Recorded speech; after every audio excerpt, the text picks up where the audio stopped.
All right, listen up, you legendary agents of chaos. Eyes on me, not the glowing rectangle in your hand. Put the phones away. If I see one more person scrolling TikTok while I'm talking, I'm going to make you do wall squats until you can see your own soul and tell me what color it is. Hint, if you keep scrolling, it's probably the color of a hot Cheeto. Today, we are talking about risk factors. And no, I don't mean the risk of eating a 3-week-old taco you found at the bottom of your locker. I mean the high-stakes, life-altering stuff that determines if you're going to live a long, healthy life or if you're just a walking what not to do manual for the rest of the world. So, what is a risk factor? In health class terms, the kind that shows up on a test, these are actions or behaviors that represent a potential health threat. But let's put it in terms you actually understand. Think of your life like an open-world video game. Your health is your HP bar.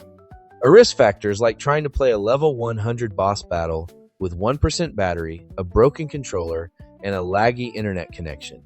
You're not challenging yourself. You're just asking for an immediate game over. Taking responsibility for your health is the name of the game. I know, you think you're invincible. You think you're made of vibranium because you can survive on flamin' hot Cheetos and 3 hours of sleep. But the CDC, the Centers for Disease Control, those smart folks in the crisp lab coats who study data instead of doom scrolling, have identified 6 specific behaviors that account for almost every death and disability for people under the age of 24.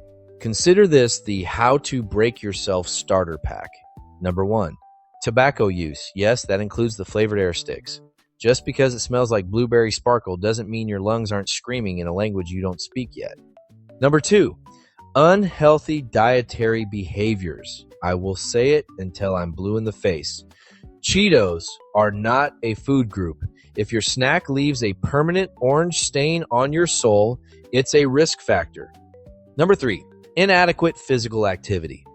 Moving your thumbs on a controller or swiping left on a screen doesn't count as cardio. Your heart needs to beat for a reason other than a jump scare in a horror movie.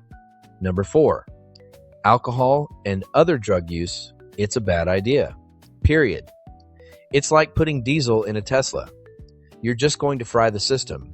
Number 5, sexual behaviors that lead to unintended consequences. And number 6, behaviors that contribute to unintentional injuries and violence. This is the hold my phone, I'm about to lock in. Watch this category. If your plan starts with those words, you are currently sprinting toward a risk factor. Now, let's talk about cumulative risks. This is where things get epic in a bad way. Cumulative risks are related risks that increase in effect with each added risk. It's the snowball effect of bad decisions. Imagine you're at the top of a snowy mountain. One small snowball, no big deal. But as it rolls, it picks up more snow, a few rocks, maybe a confused squirrel, and suddenly it's an avalanche. Here's an example. You're driving. That's a small, managed risk. But then you decide to text. Now you're texting and driving. Suddenly it starts raining. Now you're texting, driving, and speeding in the rain. You just multiplied your chances of meeting a 100-year-old oak tree face to face. One bad choice is a mistake. Stacking them is a YouTube fail compilation waiting to happen. Don't let your life become a 10-second clip with a Curb Your Enthusiasm soundtrack. And here's the thing that most people miss. Your health isn't just about you. We call it the ripple effect. Imagine dropping a bowling ball into a swimming pool. It doesn't just splash the spot it hit. It sends waves to every corner. How you act affects not only yourself, but everyone around you. Taking responsibility for your health includes showing actual concern for the health of others. If you're acting like a human wrecking ball, you're eventually going to hit the people you care about. Don't be the person who ruins the pool for everyone else. But hey, it's not all doom, gloom, and hospital visits. You have protective factors. This is your legendary health armor. This is the mythic tier gear that keeps you in the game. First, support and encouragement from the people in your life. Second, positive role models. These are peers or adults you look up to who inspire you to work harder, look towards the future, and stay healthy. If your role model's main hobby is staying out of jail, we need to upgrade your friends list. Third, positive values. These are the beliefs and standards of conduct that you find important. They are your internal GPS. And finally, character traits. Honesty, integrity, good character, courage, loyalty, and hard work. These aren't just words on a motivational poster in the hallway. They are the literal building blocks of a person who doesn't crumble when life gets heavy. Basically, surround yourself with people who aren't trying to get you featured on the evening news for something stupid. If your squad is constantly plotting ways to get a 45-minute detention, you don't have a squad, you have a liability. Let's talk about a big word. A word that makes some of you uncomfortable, but we're all adults here, mostly. Abstinence. It is a deliberate decision to choose not to do something. It means avoiding high-risk behaviors like tobacco, alcohol, drugs, and sexual activity. And in this class, it also means abstaining from using your cell phone while I'm mid-sentence. Choosing abstinence isn't about being boring. It shows maturity. It means you're taking an active role in maintaining your own wellness. You're the CEO of You Incorporated, and the CEO doesn't let the company go bankrupt for 5 minutes of fun. To really drive this home and make sure you leave here as functional human beings, I've put together Coach Stowe's 9 rules for taking charge of your life. Listen close. This is the manual they forgot to give you at birth. Rule 1.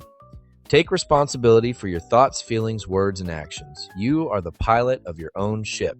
If the ship hits an iceberg because you weren't looking, don't blame the iceberg. If you say something hurtful or think something negative, own it. Don't let your emotions drive the bus while you're sitting in the back eating snacks. Take the wheel. Rule 2. Stop blaming. It's not your teacher's fault you didn't study. It's not your parents' fault you're tired. And it's not the weather's fault you're in a bad mood.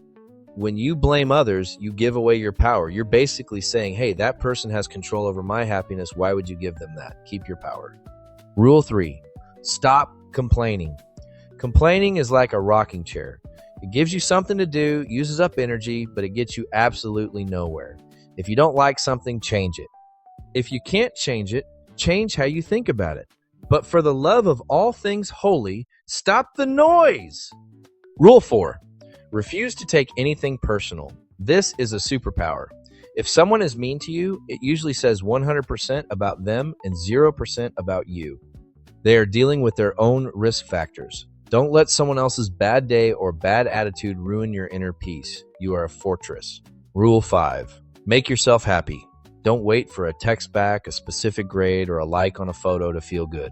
Find what lights you up, whether it's sports, art, or coding, and do it. Your happiness is your job. It is not a gig you outsource to other people.